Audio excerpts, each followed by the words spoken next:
In this lecture, you're going to learn how to install Django and create your first Django project.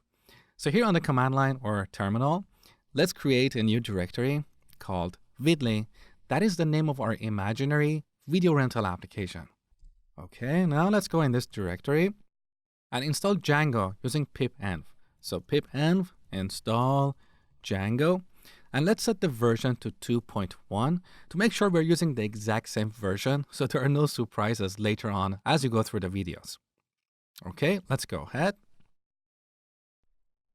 Beautiful. Now we need to activate our virtual environment. That is pretty easy. So pipenv shell. Okay, as you can see, the virtual environment for this project is activated. Beautiful. So next we're going to use a tool called Django admin for creating a new Django project. So let's run Django-admin start project. We're going to call this project vidly, and we want to create it in the current directory.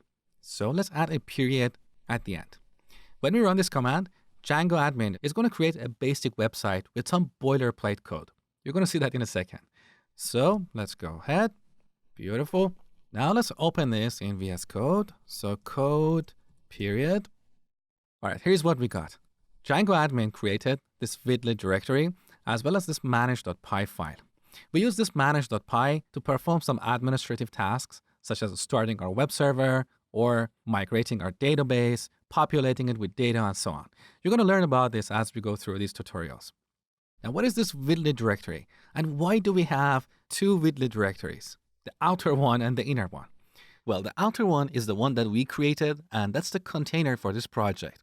The inner one is simply a package that is essentially the core of our project. It has a bunch of settings, and that's where everything gets started.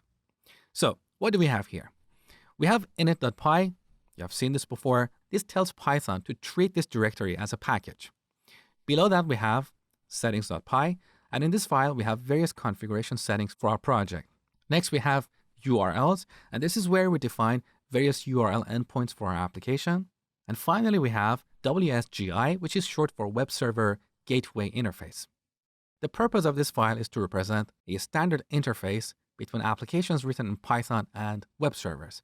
That is an advanced topic and goes beyond the scope of this tutorial. So for now, don't worry about it. Now we're going to use this manage.py to start our development web server.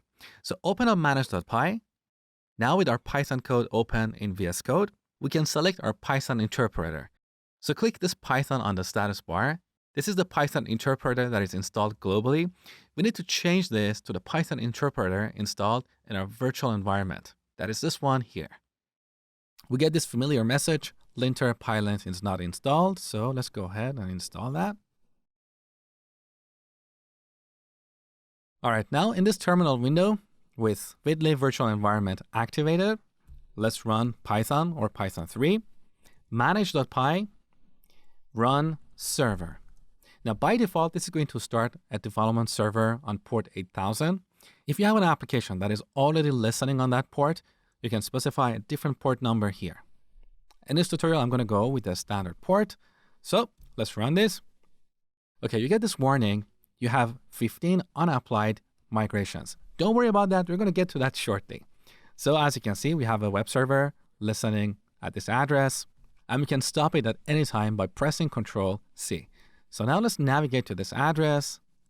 All right, here's our first Django project. Beautiful. Over the next few lectures, we're going to modify this application bit by bit and implement our imaginary video rental application.